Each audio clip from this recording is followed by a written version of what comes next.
Hello, good afternoon, Caregiver Tribe. Welcome to this live chat on an important topic, a topic that gets brought up a lot. And that is, hey, I'm a family caregiver. Is there a way for me to get paid? And I am live for the first time on YouTube. This is cool, right? So just give me a second here while I make a little adjustments because I'm seeing my phone here and I don't necessarily want to. I want to see everybody, right? And make this all work. Okay, I think we're good. I think we're all in. So, all right. Yeah, this is something that gets asked a lot. It's one of the most asked questions, and this is with good reason. You are caring for your loved one, right? And maybe to do that, you had to cut back at your job. Maybe you had to leave your job. And here's the thing, you need to more than likely be compensated, right? You have bills, you have financial responsibilities. And if your loved one is needing that level of care, that maybe somewhere else or some other way they would be getting that and somebody else would be being compensated, then you absolutely should be compensated as well. And this can be a little bit murky to navigate all of this, and it does vary state to state. Okay, so I do want to preface it with that. But if this is something that is important to you, it's probably important to other caregivers too. So I would love for you to give a little love on this video, whether you're live or replay, and let other caregivers know about it as well. My name is Bethany. I'm the creator of the Caregiver Tribe. This is a space where we recognize all caregivers. So whether you're a family caregiver or you're a professional caregiver, or like me, both, working out of both of those circles, this is a space for support, for education, for tips. And then we also have our Inner Circle membership, which is geared more towards family caregivers and providing them with deeper support, deeper connection, and really giving them and connecting them to the resources that they need. So last month, inside of Inner Circle, our membership, I did a 1 hour long workshop that was all on caregiver compensation. And we went deep. We went really, really deep into this topic. There was so much information out there, and it was like so many light bulb moments. It was so good. And there was lots of resources that went along with this workshop. And there is a recording of that still available with resources inside of our Inner Circle. So today we're going to be looking at kind of a surface level of all of that. I'm going to give you 3 ways that you can get paid. Maybe you knew about already, maybe you didn't know about, and we'll chit chat about them a little bit. And hopefully it'll help at least point you in the right direction. Okay. Watching from Texas. Hey, Sheila, how are you? Welcome. Yeah, how's the weather in Texas? It's like, I'm in Maine and it's like a little bit snowy today and overcast, but it's not like a huge snowstorm, so I'm thankful for that. All right, so let's go ahead and get into it. The first way, of course, is going to be Medicaid. So this is not Medicare. This is your state-funded Medicaid. And there are going to be some limits, some financial limitations that need to be met when applying for Medicaid. But something you should know is that Medicaid is now available in all 50 states as far as paying for your long-term care services, your home care services. So that's really nice. Along with those income guidelines that have to be met when you are going for a Medicaid funded program that would pay for your home care services, there also is criteria that has to be met in the way of certain ADLs. So mom or dad or the person you're caring for would have to require assistance with, say, bathing or dressing or toileting. They have to meet that criteria. That need has to be met in order for them to receive services. So it cannot just be like, medication reminder and that be the only thing that they need. There has to also be a hands-on skill of bathing, dressing, toileting, things of that nature that have to be done in order to qualify for those programs. Okay. So that's number one. And feel free to ask me questions live or replay, and I will go back and answer them. But your Medicaid, that is an availability. There are just income restrictions. And for example, in the state of Maine, I'll just give you an example because every state's different. You can have $50,000 as one person. A couple can have $75,000 and still qualify and apply for Medicaid to get the home care services. And I think that's very accessible, right?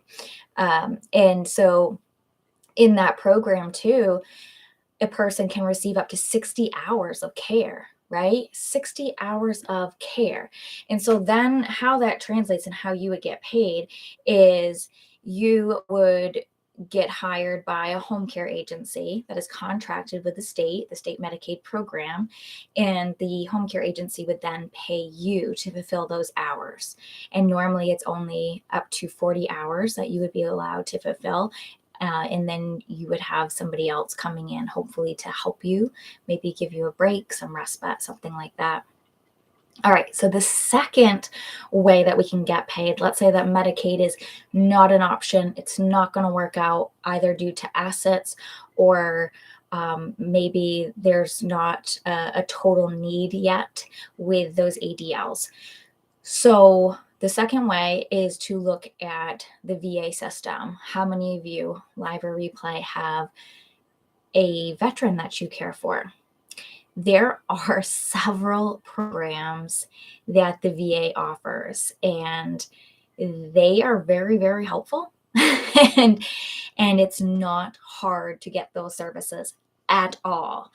So we, as I stated in the beginning of the video, I am a family caregiver, but I also work as a professional caregiver.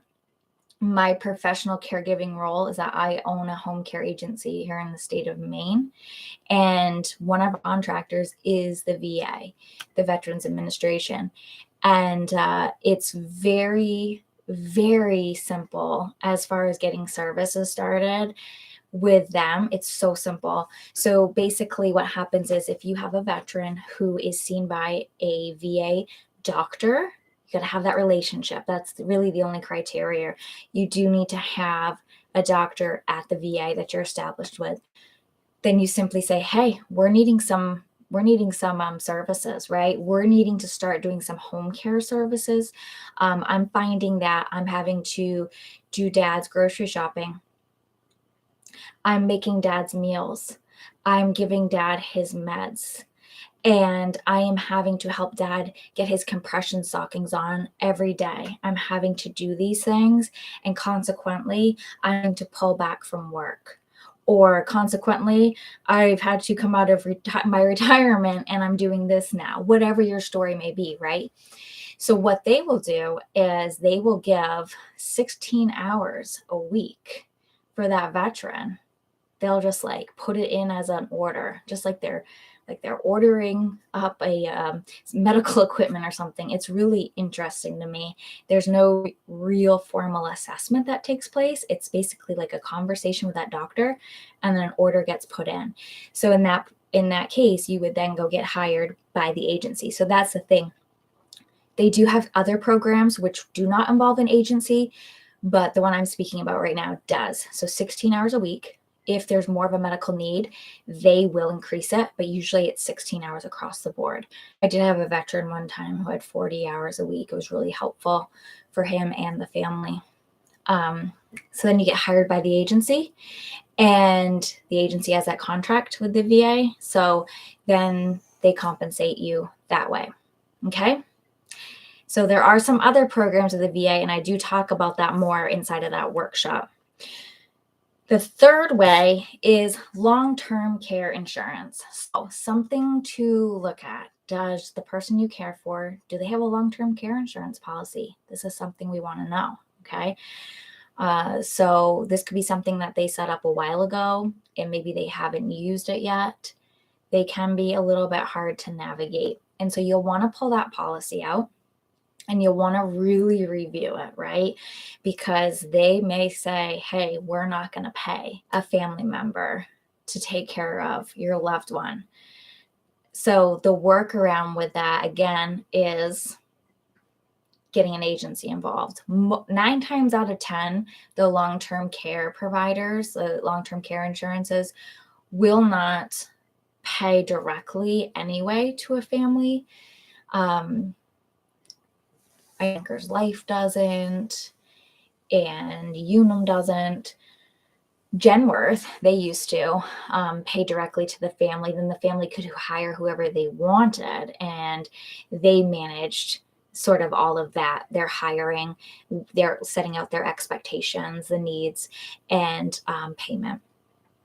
But most cases, 9 times out of 10, your long-term care policy holder they're going to say, listen, we are not going to pay you directly. We will pay an agency. And why they do that is because it has to be a licensed agency.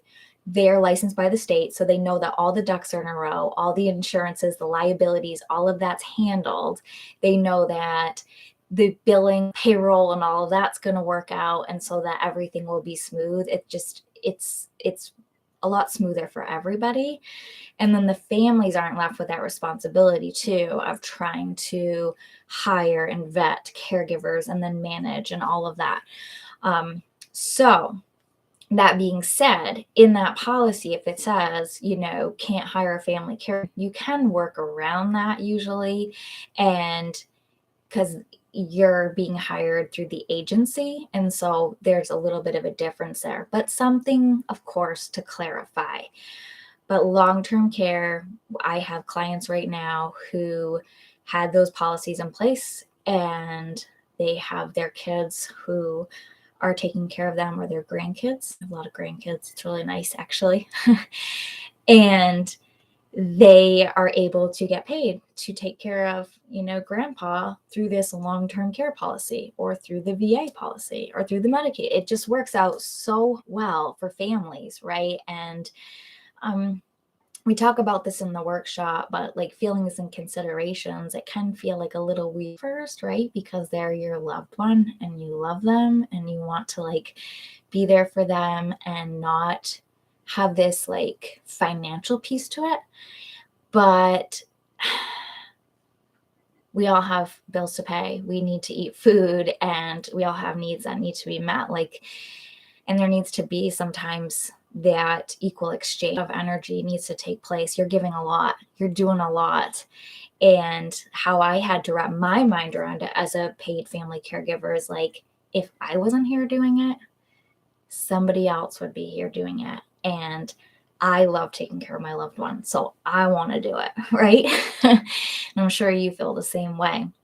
So I hope that gives you a little bit of an idea, at least 3 ways that you can get paid. And if none of these apply, if you're like, no, Medicaid doesn't work, no veteran services, no long-term care, I did discuss some other avenues inside of that workshop, which is recorded in our Inner Circle membership, can be accessed by anyone who is inside of Inner Circle.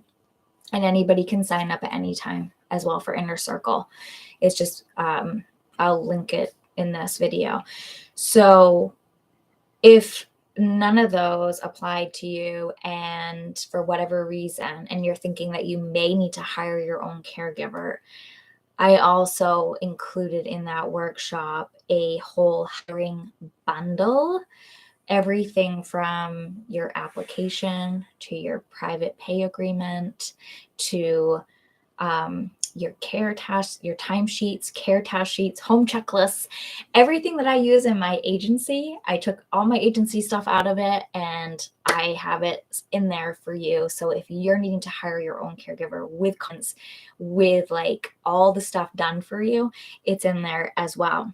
And I do see a question here from Sheila. Do you know if Medicare or Social Security have any type of program? So Social Security, to my knowledge, does not. Medicare, I'm glad you asked that. In some states, does.